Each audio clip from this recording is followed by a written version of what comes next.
It's a big one this week for the first time in about a month. Toronto FC is playing a truly meaningful soccer match as they take on Pacific in the Canadian Championship semifinals at BMO Field tomorrow night. My name is Mitchell Tierney. This is Waking the Red Weekly, presented by Footy Talks Live. And on this week's show, we'll chat a big week for the Young Guns, the latest on Sebastian Giovinco, and plenty other TFC and Canadian soccer topics to get us set for the big game. The man who's basically our West Coast correspondent at this point, Alexandre Gangué-Ruzic of Between the Sticks, will join us to chat Pacific, Whitecaps, plenty more. But first, as always, the main man, Jeffrey P. Nesker, Michael Singh. What's up, boys? Mitch, you got some purple on there on purpose? Absolutely. It's like Is that on purpose? Oh, maybe. Buddy, big week, big week. And honestly, the week we've been waiting for a while now, because TFC's season has virtually been over. They've been on record saying that this is the one thing that they're gearing towards, and it's finally here. So the big one coming up tomorrow night at BMO Field. How do you feel about it, Mike? I know you were the only one of us that were super confident about that York United tie. Are you as confident going into this round as you were the last one? I'm confident. I'm not as confident, though, because Pacific is a way better team than York is. But that being said, I mean, like, they've also shown that they could beat an MLS side, and a decent MLS side, as we'll get into a little bit later on the show, in Vancouver Whitecaps already. That being said, a match away from home, they're at BMO Field this time, and Toronto FC, like I said, they've been resting their players for this event. Pozuelo's back, you got Altidore there, and a couple of the young guns are starting to show up for TFC as well. So I am confident that TFC is going to comfortably come away with a victory. That being said, I don't think it'll be in the same fashion that they did York on that rainy night. What was the final score for the York game again? I'm blanking. 4-0. 4-0? Well, it's funny because our boy John Molinaro was on a podcast out of the West Coast, and his prediction, this really surprised me, was 3-0 TFC. I don't know if I've ever gotten a prediction out of him, and 3-0 TFC is a pretty bold prediction. So I think that's what I would have went for too, to be honest with you. I was thinking like 3-0, like one step down from York. One step down. Exactly one step down. I love it. Yeah, I don't know if Marco Bustos has some magic in him to pull one back for Pacific, but I'm liking TFC's chances. Well, the player Okay, go ahead. I'm watching for, and I actually chatted with him yesterday for something very unrelated to this match, but Manny Aparicio coming back to Toronto FC, obviously one of the club's first academy signings there, and a guy who's gone on to quite a career in Spain, and then of course coming back to York, and most recently with Pacific. I think he'll be up for this one. He's having a great year. He scored a header the other day, which for a 5'0" guy is very impressive. And that's a guy who was pretty big in their win over Vancouver. So if you want to look for a guy, obviously Bustos will be the guy making all the headlines just because of his talent and the fact that he's probably the best player in the Canadian Premier League. But Manny's up. And you're burying the lead. He also did not play for Vancouver's decimation job by Pacific, right? Yeah, and so he's got a lot of excess giant killer energy coming into this Mitch match. just wanted to say he chatted with Manny yesterday. Of course, I know. He just wanted to slide that in there. It has nothing to do with that. Won't be the last time Okay. this episode either. He's going to find a way to segue into his great big chat with Manny about non-soccer reasons for the rest of the episode. Mitch, give me your prediction before we have to pretend like we care about Pacific when Alexandre was here.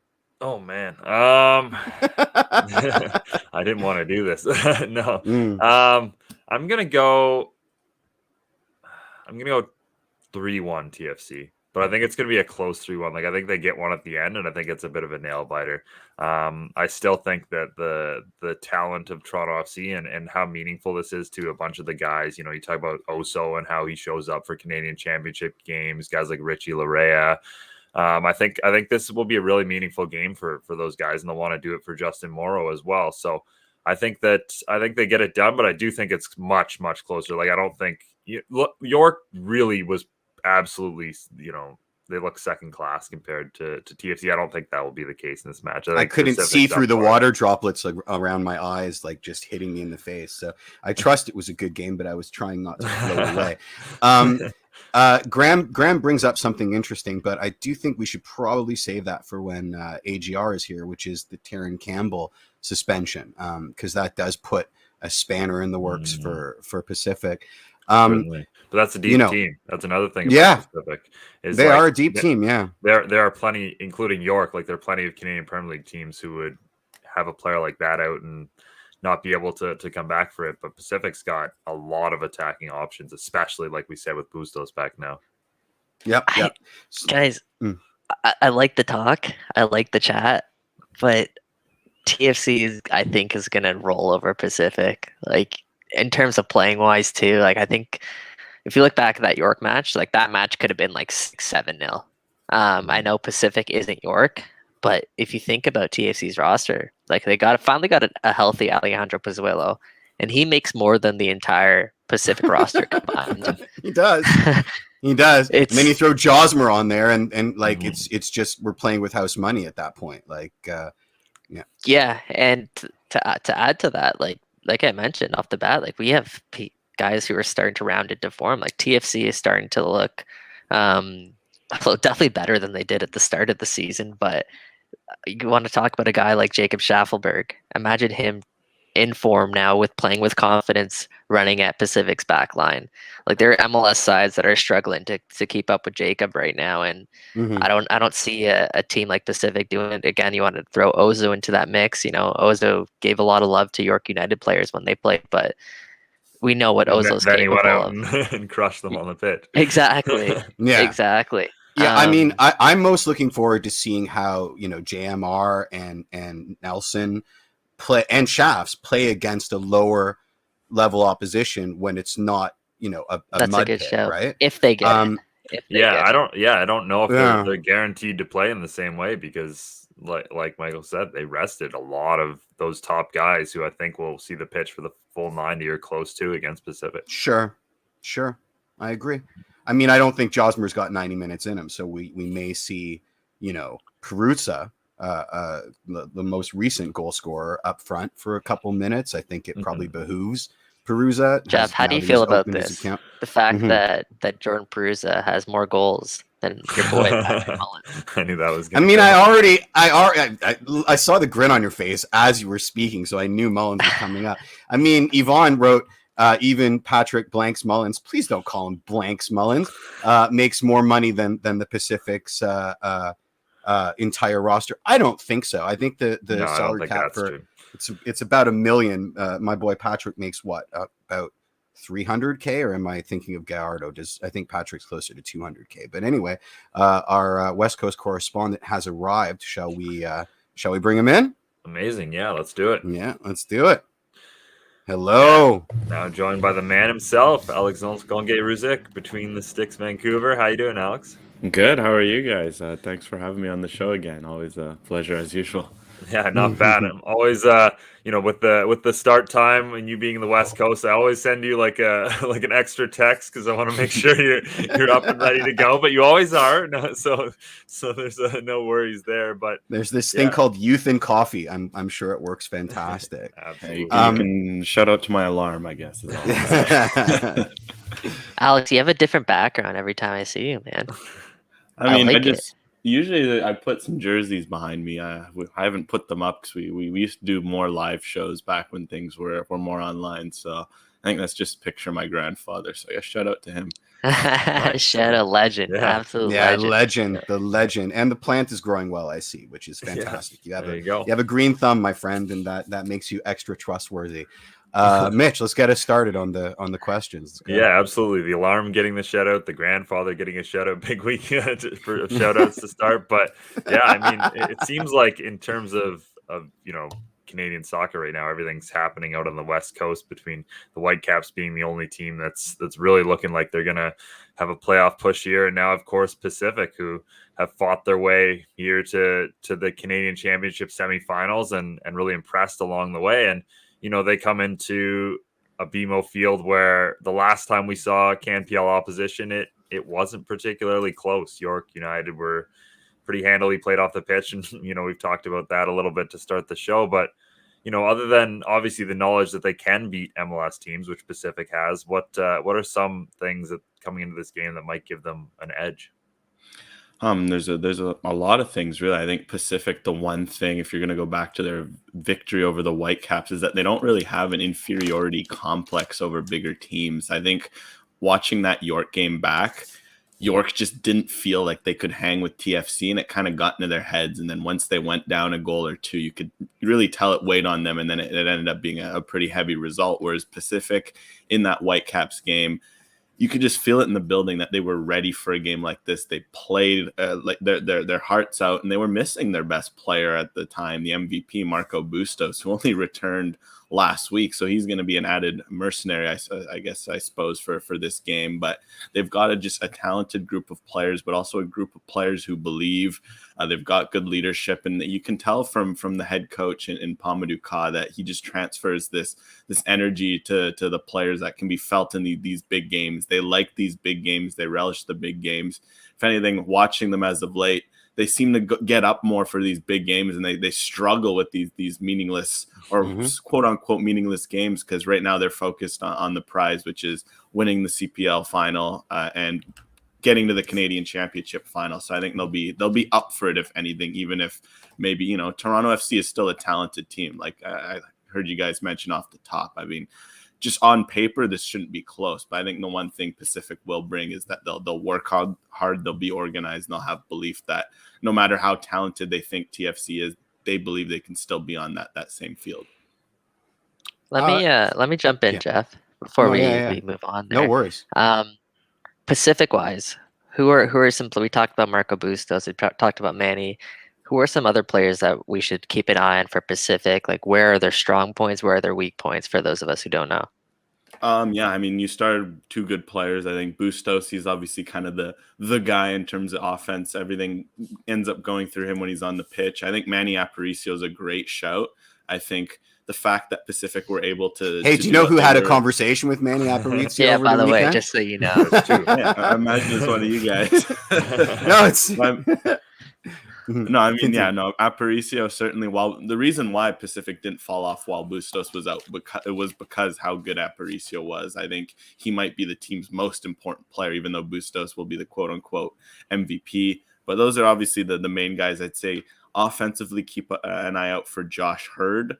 When he played the Whitecaps, he made Javane Brown, who's been quietly, very good right back in MLS this year, just look like your average Sunday League player. Josh Hurd, he does that to all the fullbacks in the CPL. So whoever will be tasked with handling him on he usually plays left wing. So whoever is starting at right back for TFC, be it Larea or Auro, whoever they start there these days, will have to be very careful with him. He's very tricky. I think Taran Campbell as well. He became the second ever CPL player to score 10 goals in a season twice. This past week, I think it is, or weekend, he's been scoring for fun. He plays kind of as a right winger, but he'll end up filling in a striker on the wing. He pops up in the box and then scores goals. So I think those Campbell and Hurd are kind of certainly the guys who will get all the attention. Will be Bustos and Aparicio, but don't forget about Campbell, Hurd, or Alejandro Diaz too, who the former Club America man, who can almost be forgotten at times with how good Campbell has been doing. Diaz is a very lethal striker. He scored against the Whitecaps. He's also one to watch out for. Otherwise, I'd say at the back, Lucas McNaughton has been holding things down. He was elected fan player's choice of the year. He's going to be up for this game because he's suspended for the next two after he misses Pacific's last regular season and first playoff game. So he's going to be up for this TFC game. It's all he's got for the next couple of weeks, and he's been very good on both ends. He's, obviously a center back, but he's very a strong aerial threat. And otherwise, I'd say watch out for Caden Chung at fullback. He's been playing right and left recently because Kunle Dadaluke's really stepped up a lot as of late. But Caden Chung has been one of the best right backs in the CPL since first kick, and he can really offer a lot going forward. And Pacific look like a better team when he's on the park, which he should be on Wednesday. I'll tell you one person who hasn't forgotten about Taran Campbell. His name's Graham Reed, and he's in our chat. Pa confirmed he's suspended Taran Campbell for this game. Well, in that case, that just means Alejandro Diaz is going to step up. And in that case, it's going to be a different dynamic, I find, when Diaz is on versus Campbell, just because Campbell, he's been playing, I guess, we've started to call it the Kyle Larin role in Canada, where it's a bigger striker, who doesn't like necessarily playing number 9. He starts out on the wing, he drifts inside and kind of catches that channel between the fullback and center back. And he's obviously going to dominate the fullback physically. He just kind of plays that role where cut in, he'll score a lot of goals in that channel. So I think just the difference is with Diaz, you get more of a number 9. His hold up play is fantastic. You'll watch him, I think against the Whitecaps in particular, he started that game. He was untouchable. Every time he'd get the ball, he'd play it off to a teammate and then he'd get running. So you're going to get more of a true threat. And I guess it depends to TFC. Depending on their center backs, they're going to have to be ready for a big duel with him. He's going to hold up the ball. He's going to get in the box. They're never ready for that. 9. So they haven't been ready for that in about 2 seasons. But I'm going to condense my question into a whole bunch. You keep talking about advantages and I guess I'm going to talk about a disadvantage. So I guess the first part of my question is, do you think playing at BMO really is a disadvantage for Pacific, considering what an advantage Starlight was? And then to roll into that, I think, do you think Pacific are deep enough for this 2-pronged attack, sort of going after the CAN champ and the CPL, like you mentioned earlier? And then my final thing is, I think it's a huge advantage to these CPL teams, these one and done games. And I understand why, but I think as soon as we're back to a level of normalcy, we really got to go back to 2-legged for at least the final rounds, the quarters, the semis and the final.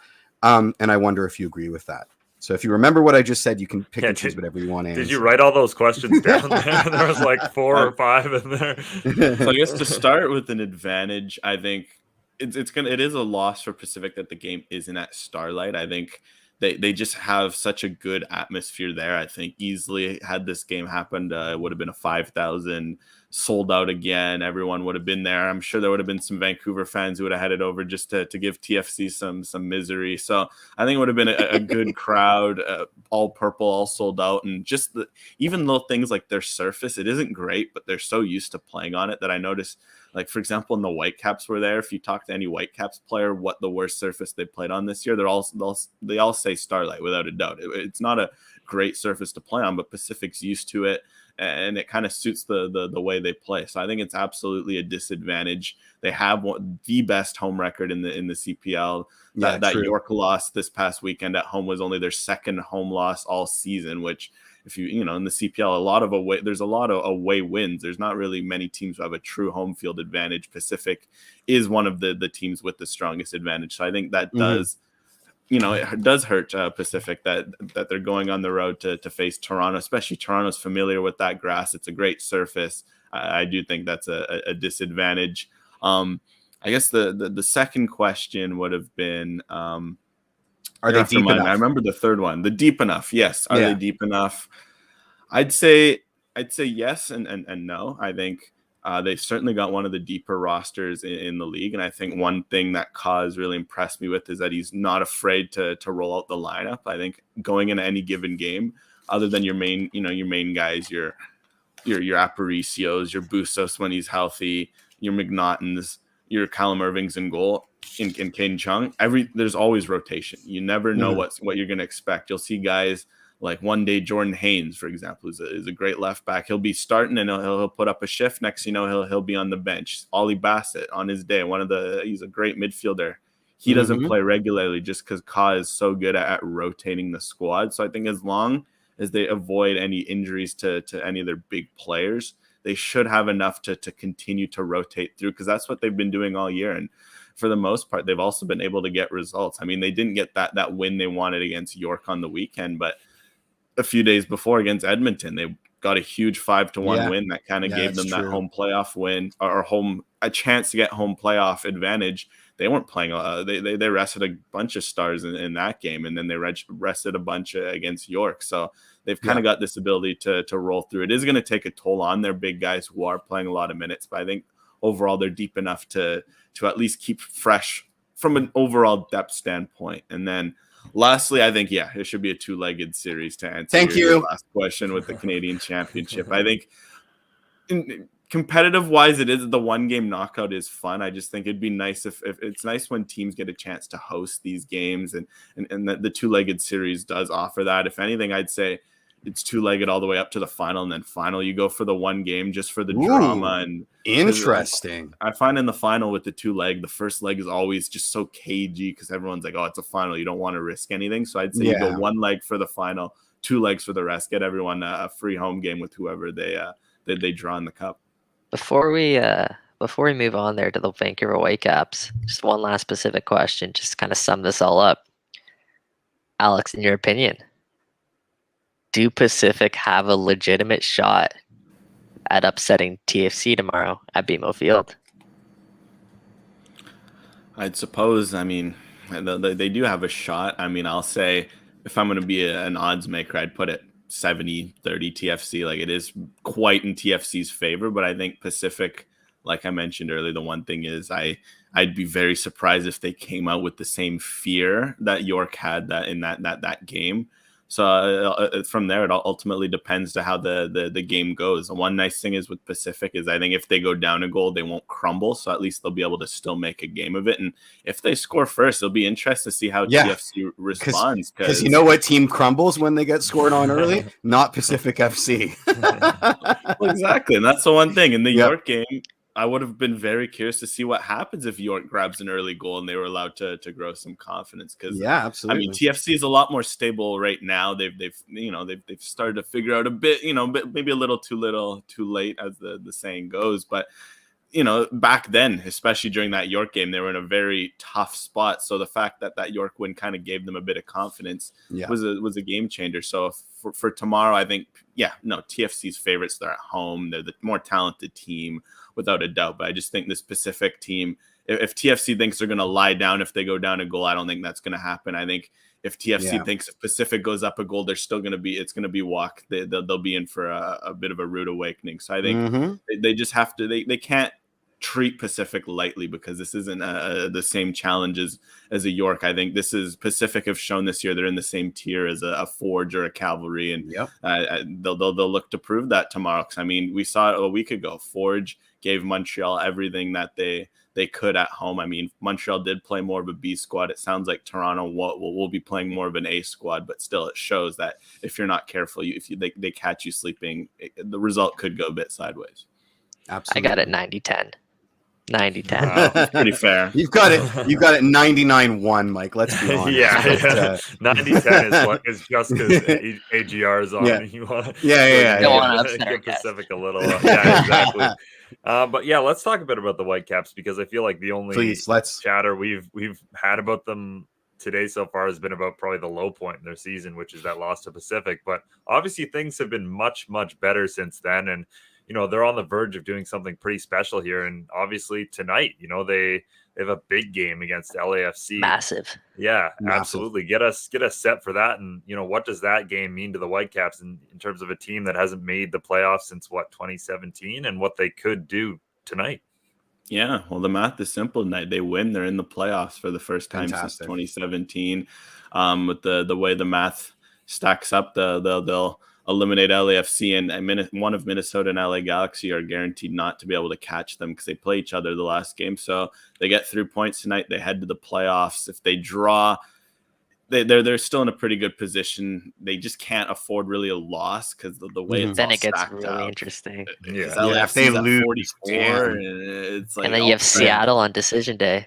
So no, basically it's not an easy game, because if the Whitecaps, Bank of California Stadium's kind of been a house of horrors for them the last few years. I mean, this year they had their best result in a while, I think, or close to ever, or since 2018 at least, in LA, in Bank of California. Was a 2-2 draw.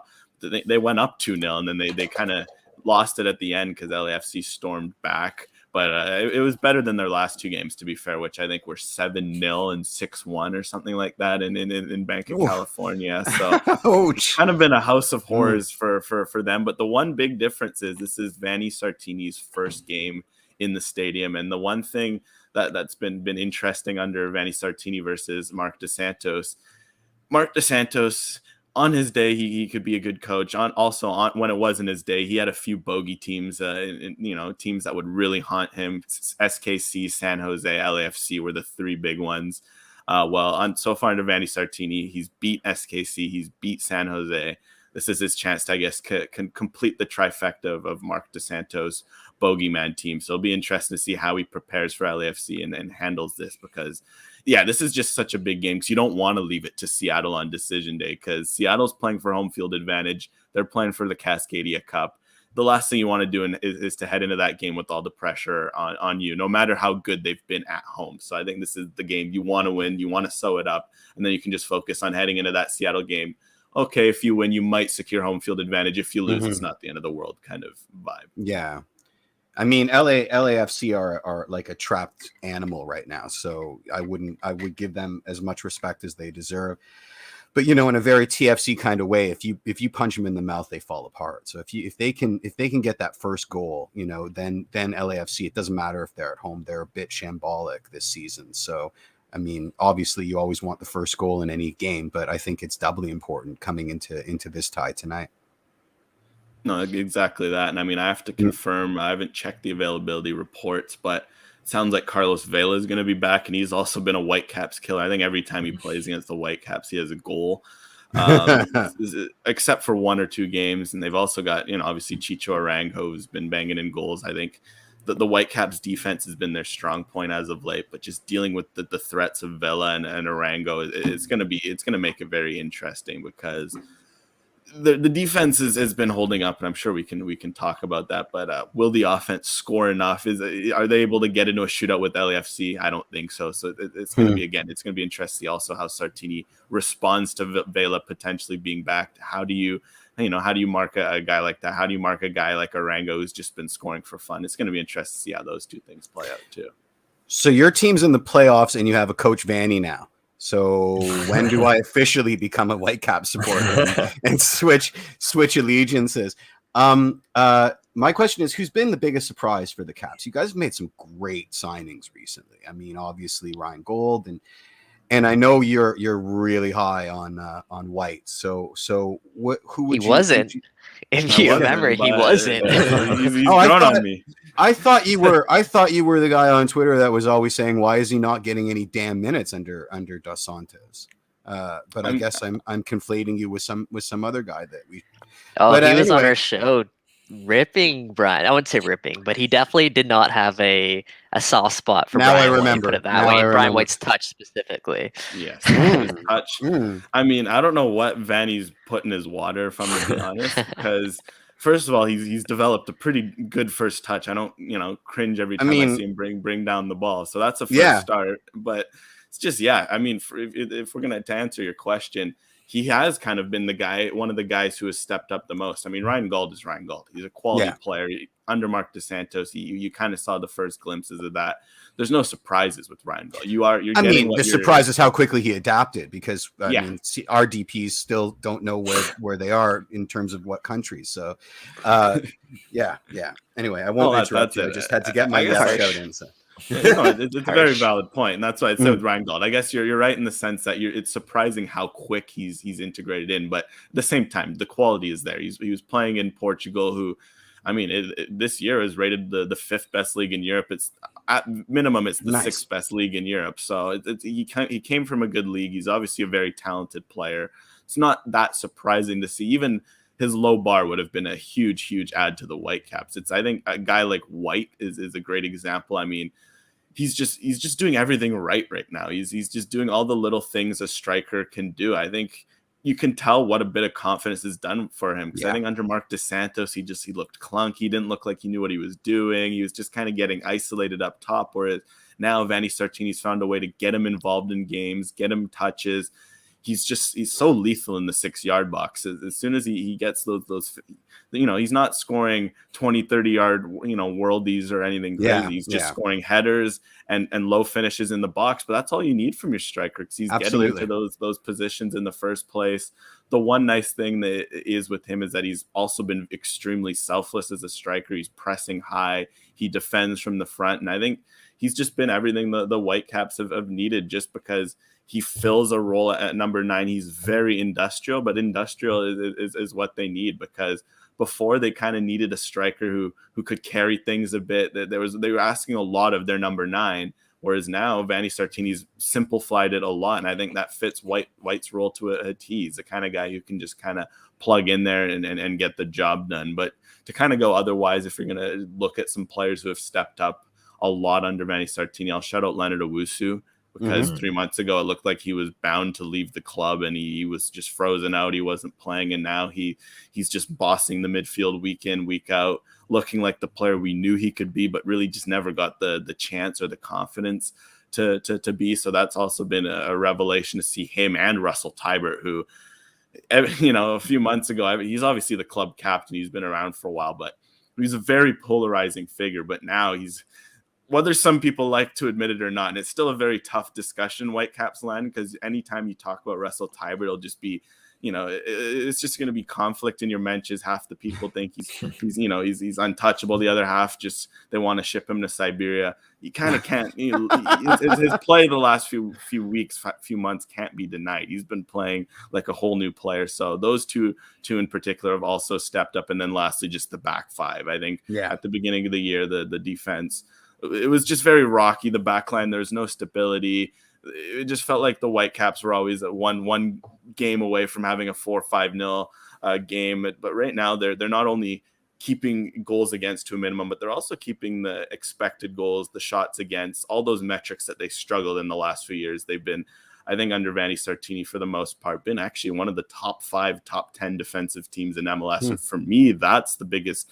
game changer, because under Mark DeSantos, they wanted to be defensively solid. They weren't. Whereas now under Vanni Sartini, they found that defensive solidity, and they're good for a goal or two at the other end, which was also something they struggled for at times under DeSantos. Right on. Cavallini, is he not long for this world in a Caps uniform? It's the $1 million, I guess the $5 million question around these parts. I mean, how do you respond to the fact that I think Brian White came in June for $400K. Lucas Cavallini's been here since last year at $6 million. Brian White has already outscored Lucas Cavallini's entire output as a Cap, which I think is 9 goals, whereas Brian White's already up to 12. It's tougher for Lucas Cavallini, because I mean, half of it is not his fault. He's been injured he was injured at the start of the Sartini era, so he didn't really get that chance to stake out his spot. He's been injured for much of this year.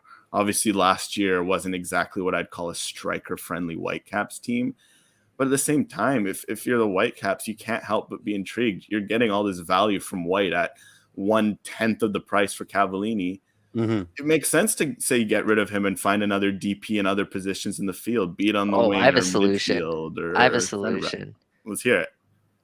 Cava to TFC, and we have a DP number 9 that we can send back your way. I think that would be a great Which deal. one? Is it Josie Altidore, or is it like Jefferson Soteldo? Soteldo is a 9, so it's gotta be Josh. We can make him a 9, man. Don't worry about it. You want Soteldo? No. I don't want to get into this, but no, he's a great, fantastic player. I want him at TFC.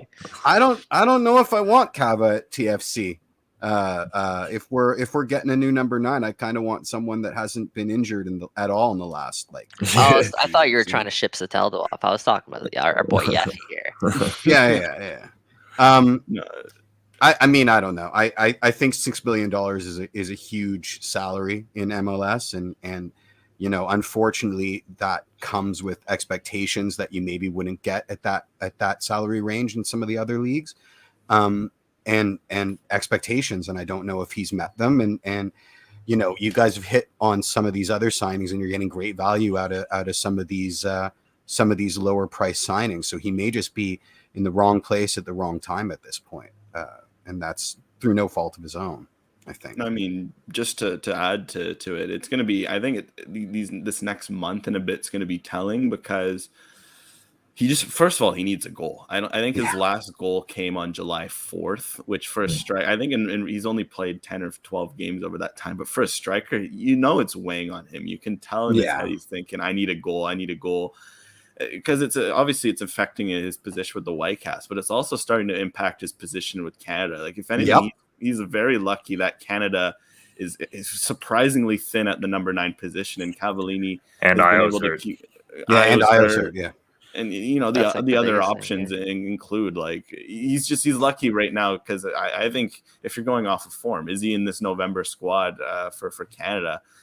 You can make a very convincing argument that he shouldn't be. That even like a guy like a Tesho Akindele would be ahead of him right now. So he needs a goal. That's desperately, because he's always been a form streaky player. Last year, I think he struggled the first part of the season. He scored a goal, then he finished with 5 or 6 goals in his last 10 games. He's a streaky player. He's been like that since since he was playing in Liga MX. But it's going to be interesting to see if he can adapt, because right now he's a super sub on the Whitecaps. Whether he likes $6 million super sub, yeah. Until he starts scoring goals and shows that he can be a better asset on the field to Vanni Sartini's system than Brian White, he's a super sub. And I think if you're Cavallini, there can be some value in that. Okay, you accept that role. You know that you're only going to play 30. If he can go out and start scoring goals, he'll be in the starting 11 in no time. And that's not the worst thing for the Whitecaps as a club in the playoffs, to have a player like Cavallini coming off the bench, giving you depth if he's committed to the role. And that's the one thing I hope he realizes. Okay, if he can commit himself to this role, maybe this will give him a bit of form before the season comes. And then in the off season, the Whitecaps will have decisions to make, because the one thing is with Cavallini, if you sell him right now, you're getting 1/5 of the cost. And do the Whitecaps want to do that? That's not smart business. If anything, you sell high on Brian White, because who knows how long he can keep up this heater. You trade him in a team in MLS who desperately needs a striker. They overpay. Maybe they give you an extra center back or something that the Whitecaps need. Lucas Cavallini is the guy next year. Everything's fresh. He gets a full year of Ryan Gauld. All of this is forgotten. So it's going to open up a bunch of questions. Should Cavallini get a bit of form, it might make that option I just presented a little more attractive to the Whitecaps, because if Cavallini shows some form, all of a sudden you could trade Brian White while his stock is high and recoup something. But if not, it's going to be interesting. Do they dare sell him at a cost? Versus you bought him for $6 million, you sell him for $2 million. How does that look? Not great. Or an option that I did here was pretty interesting. You loan him to a club, say back in Mexico. You let him get his legs back, and then you decide what to do with them in a year or two. You kind of kick the problem down the road, so to speak. I'm laughing here because it literally sounds like you're talking about Josie Altidore. I've been grinning for like 2 minutes. I'm like, wow, does this ever sound familiar? Like, TFC is not the only one with the DP number 9 problem here. Just hanging like an albatross. Yeah, I wonder how much of it is system oriented, because whenever Cava seems to go with the men's national team, it seems like he's scoring goals for fun. And I wonder if that's, maybe because of the quality of opposition, or is that because of the system and the type of what he's being asked to do with the national team as opposed with Vancouver? How much of that is maybe because he hasn't had much time playing with Ryan Gauld? I think all of those factors are very valid. I think one thing too is he's always been a player who's just, his bread and butter has been getting on the end of low crosses. He scored a lot of goals in Mexico off of low and even crosses with his head. Whereas if you watch him play, it feels like he hasn't had a chance like that to score in months. So not only is it on him because obviously, yes, as a striker, you depend on the service around you. And that's why it's such a unique position, because guys go through slumps that aren't their fault at all. But at the same time, the big thing with Cavallini right now is just his attitude at times. I think you can tell it's wearing on him, and you don't blame the guy for feeling a bit down, but I think he just realizes he needs to get into the trenches a bit more, because that's his style. But he's just got a lot of misdirected frustration right now that, for example, with Canada, you don't see, because he's kind of got that quality of players around him. He's got a system that kind of suits him. So I think with Cavallini, he just needs to start getting in the trenches a bit more, doing a little more of the dirty work, and then just making those chances. Because sometimes when the luck isn't going your way, you got to make your own luck. And I think with Canada in the past, he's always made his own luck. He's found a way to be a proper number 9, get on the edge of chances. And with the Whitecaps, that just isn't happening right now. Or just shithouse, like, if we're being honest, when all things fail for Cava, he just goes CONCACAF, and then we love him extra. What I'm reading here is Cavs is now taking my boy to St. Ricketts spot in your playoff hopes. Which, I mean, if you don't need him, we'll take him back like in a second. because Jeff just wants to recreate 2017 tweets. Yeah, who doesn't? Just bring it back. Who doesn't? No, I mean, I was impressed last week how many game-winning goals does Toss have based on Martin's stats. He's like 3rd on the team. Yeah, that's pretty fantastic for a guy that basically only played the stoppage time minutes in his entire TFC career. So that's dangerous. Like having Cava as a late sub and then having Toss to come in for like the last 5 minutes and just terrorize. I wouldn't want to face Vancouver in the playoffs if they make it. And how many goals does Toss have this season? How many minutes played does Toss have this season? Yeah, I don't think he scored this year, if I'm not mistaken. He had 2 last year in limited minutes. Last year he was healthy and he was looking good. Right now he's just had a rough year. He had a death in his family earlier in the year. He's also been out with an injury as of late. So yeah, he has maybe a handful of games, 200 minutes. So if he could get healthy for the playoffs, I would. Should they make it that far, it wouldn't be the worst thing to have, like you mentioned, Jeff. But he's what, 34 now, 35. He's got to be getting up there in age. Well, he still has 5-10 minutes of legs. I think the game I remember correctly was Houston back in May. It's a bit of a throwback, but it was his first game of the season, if I remember correctly. He played 15 minutes. He helped the Whitecaps.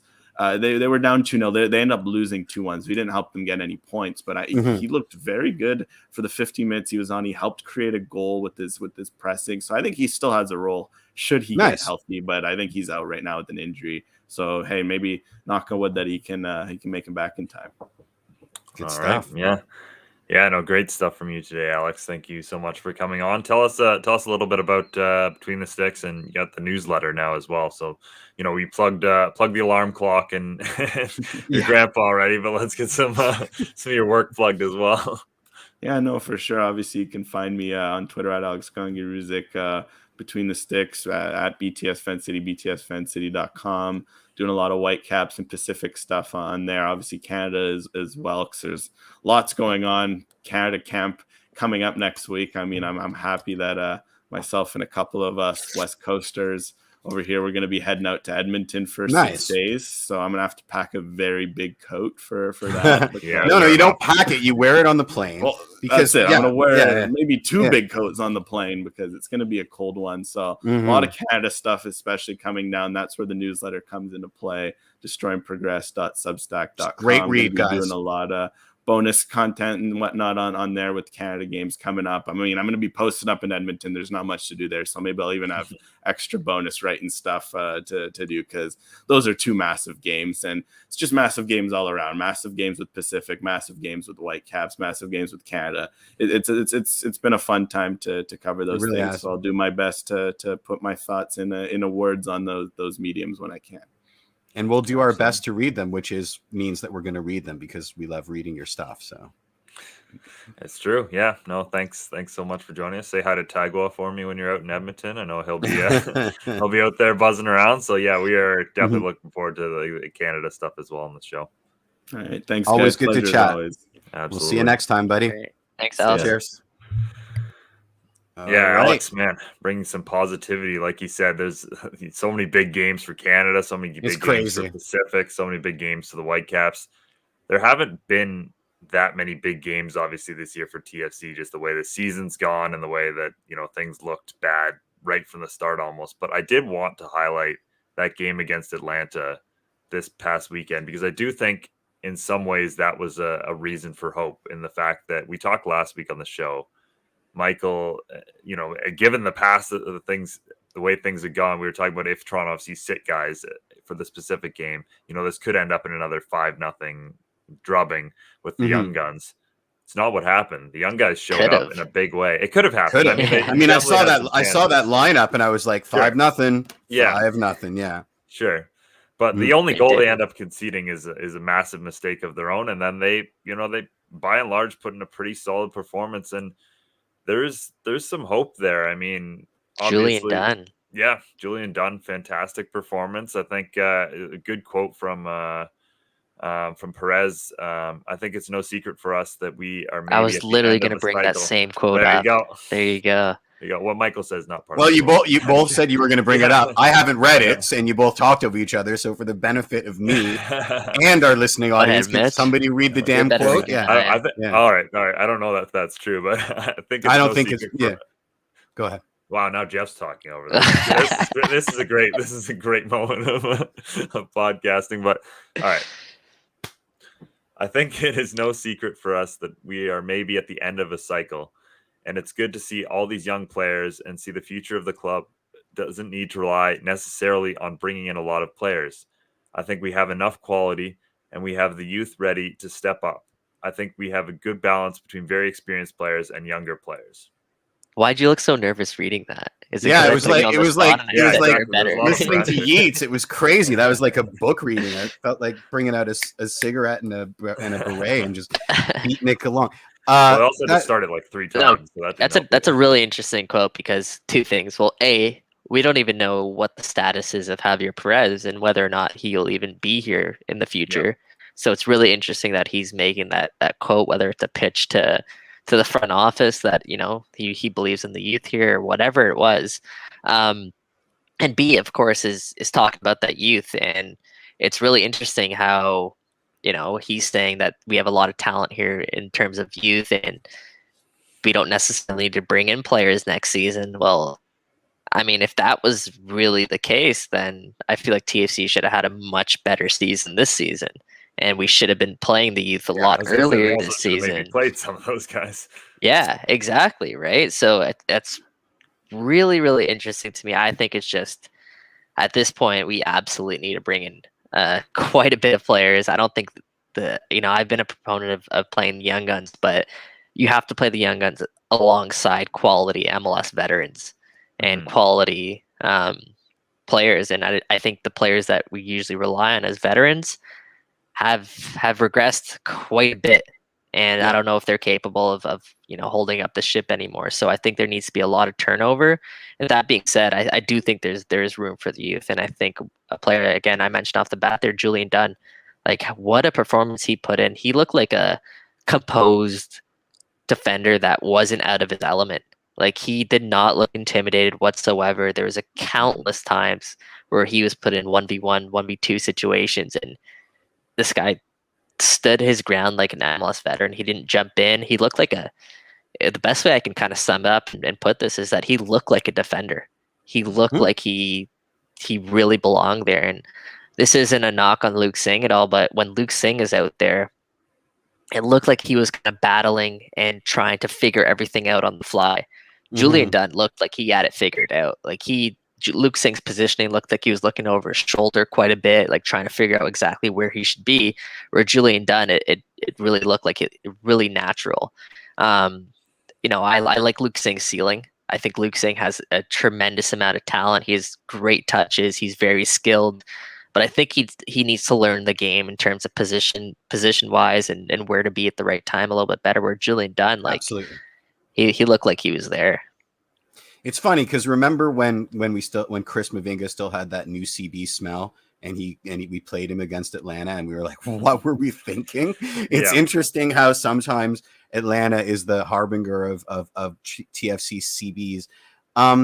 I don't know what kind of lessons we can take out of that game.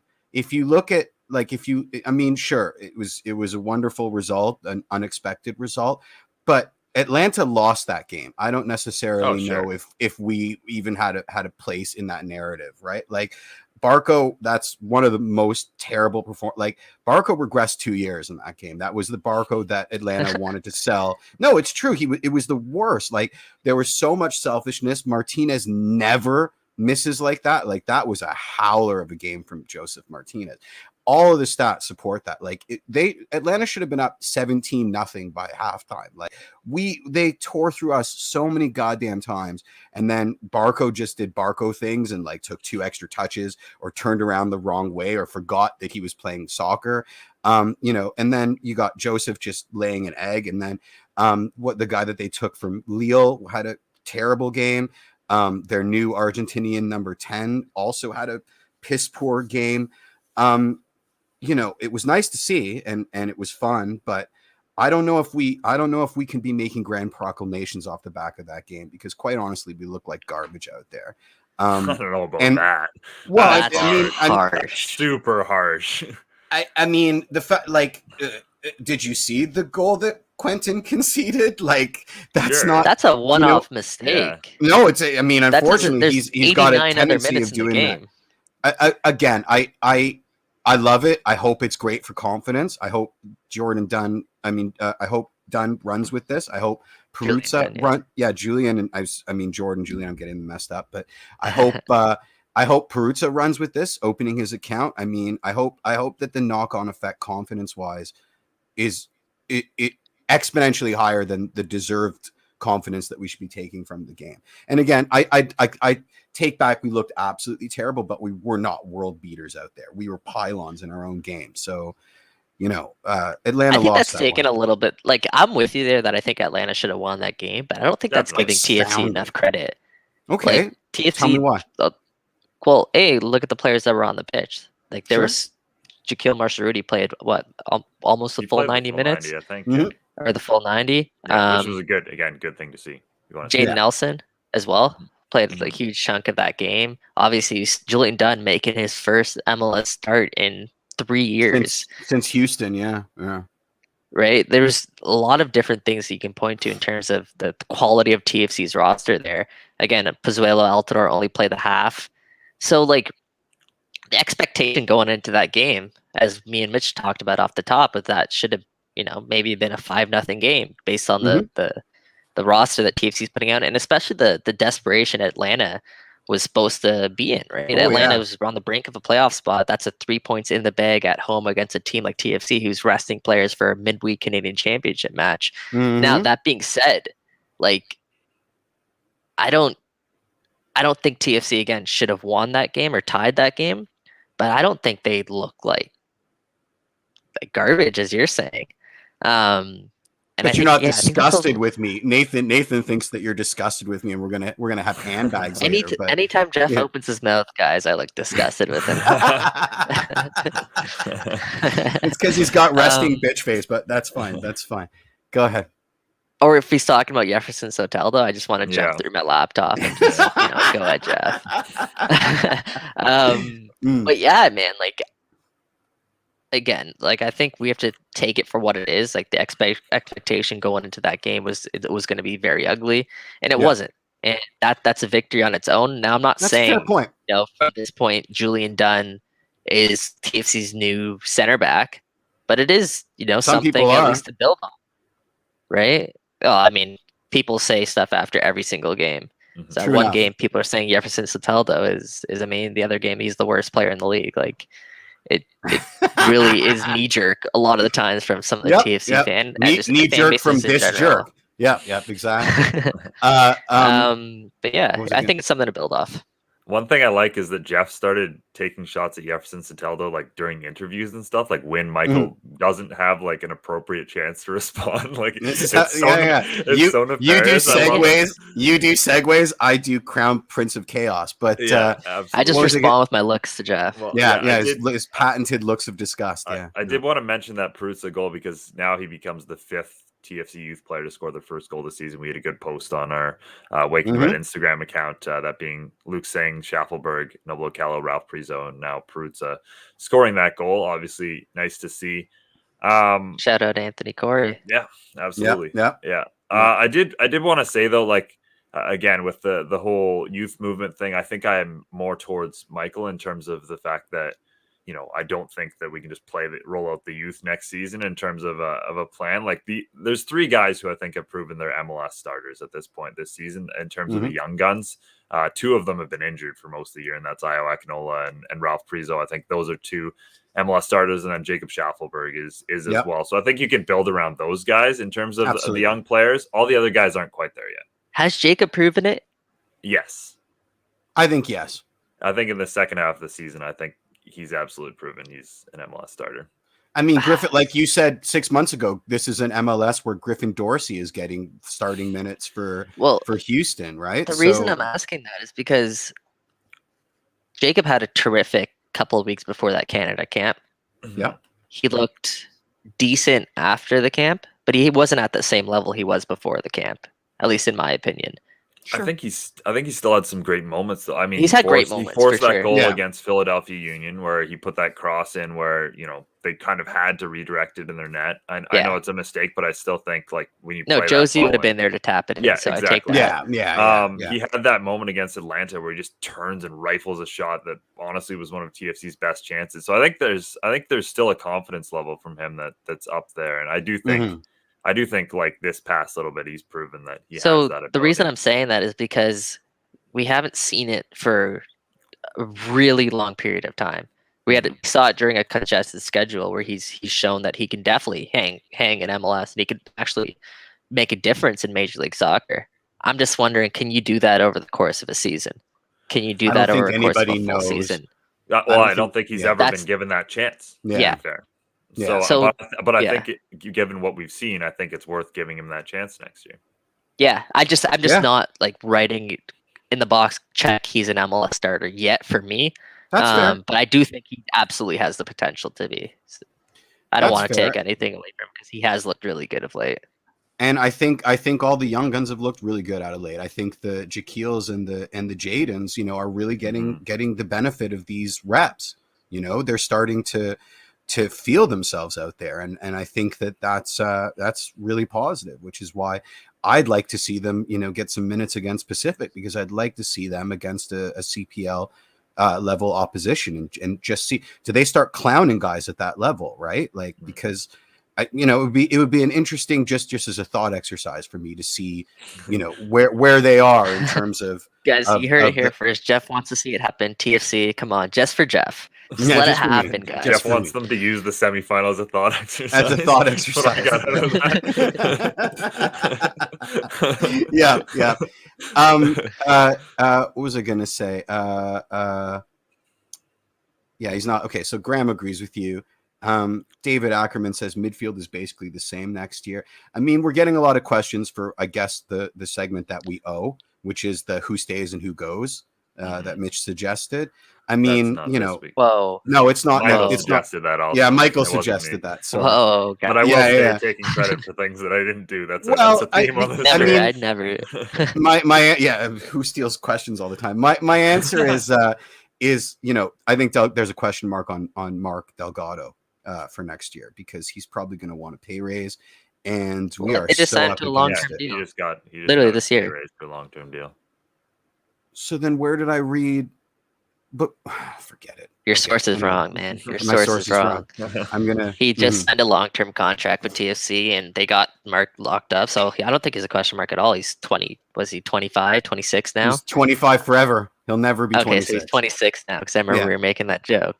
He's got a bright future ahead of him, and I don't think there's many players on TFC who have more appearances or minutes played in the league than Mark Delgado. I'm not arguing. I'm saying they're going to be looking for some salary relief if we've got to I don't think it comes from Delgado. No, I think there's some other places.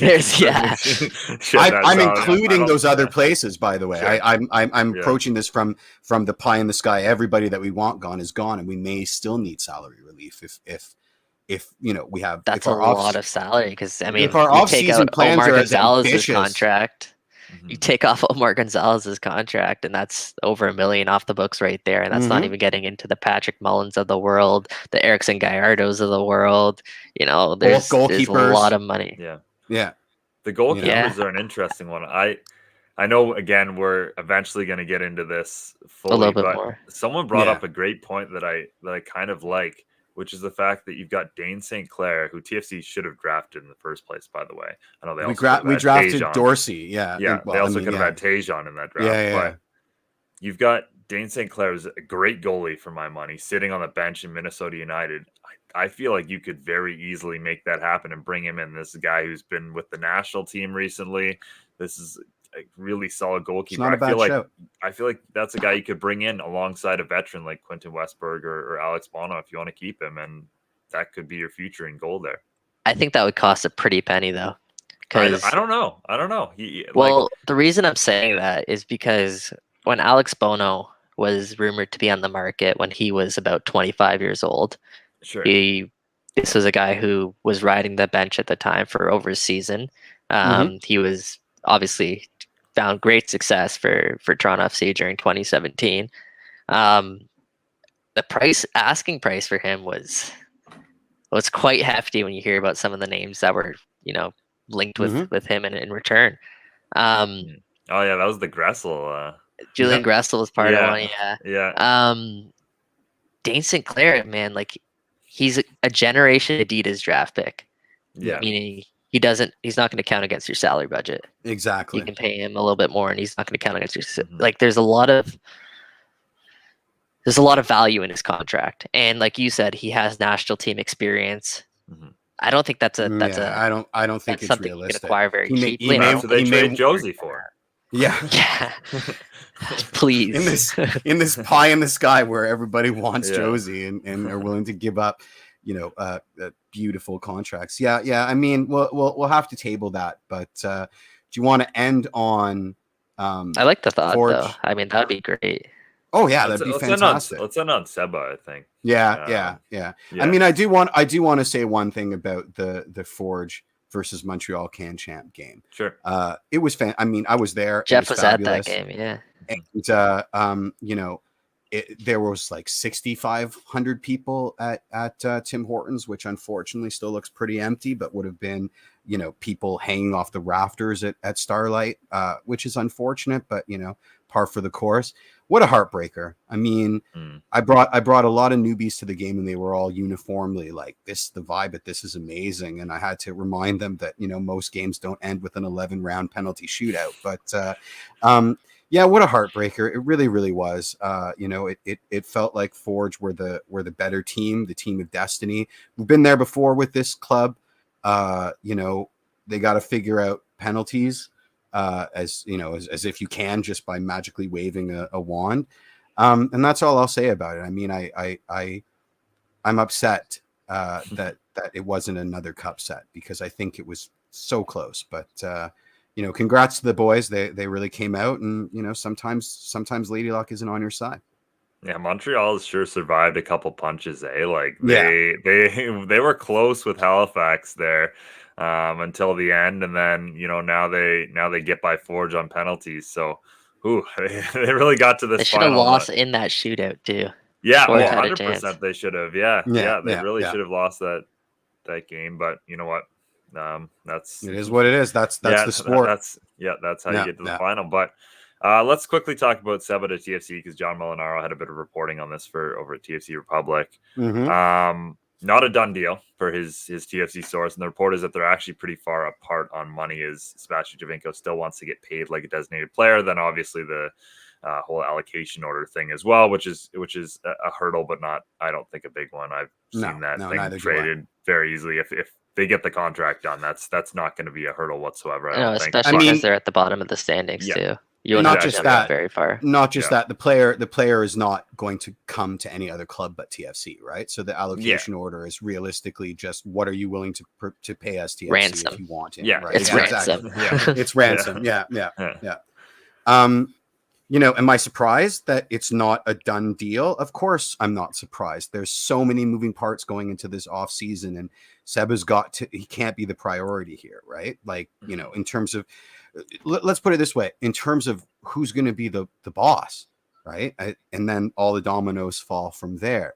And also the allocation order, as unimportant and ransom as it is, the season still has to end before we find out who we're trucking that bag of money to, potentially to get Seba. So that's not a surprise. In the rumor that he wants DP money is a surprise because that never occurred to me. I mean, the general consensus is that he knew what he was getting into approaching these negotiations, and that and this quest for DP money screams of his exit in 2019, right? Like the disconnect between the Seba and his agent, what they think the player's value is, and then what his actual value is, and if it's true, and I don't necessarily think it is, that's disappointing because it suggests that learning experience never actually took place, and we're right back to where we were before. But again, I don't necessarily believe that it's true.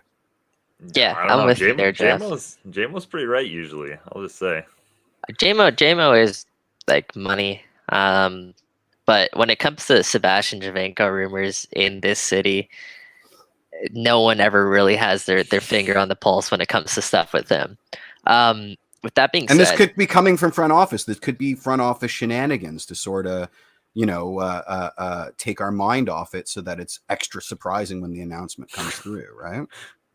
Yeah. With that being said, like with Sebastian Giovinco, like if he wants anywhere close to TAM or DP money, then there's no reason TFC should do that. That doesn't make any sense. No. And I think we were all under the impression, and I'm surprised, Giovinco isn't under the same boat. Just if he wants to be here, it should never be about money. Like if he's holding out to come back to Toronto, he's lost that privilege. Yeah. Money should never be a factor here.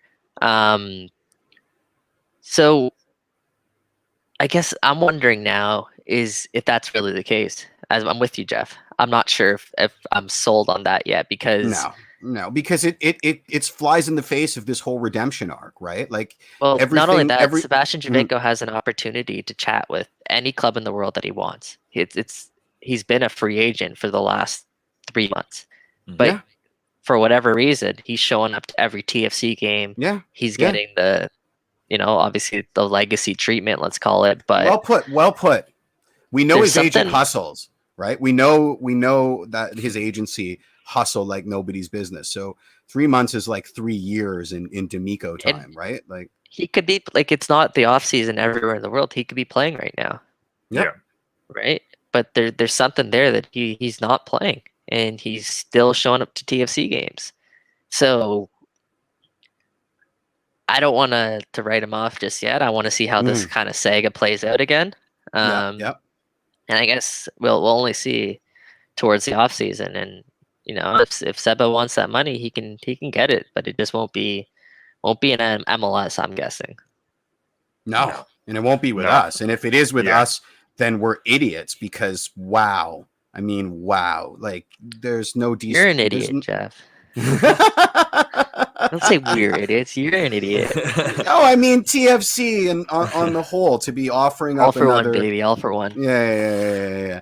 Just called me an idiot, and I'm not sure if you meant it or not. That was some good.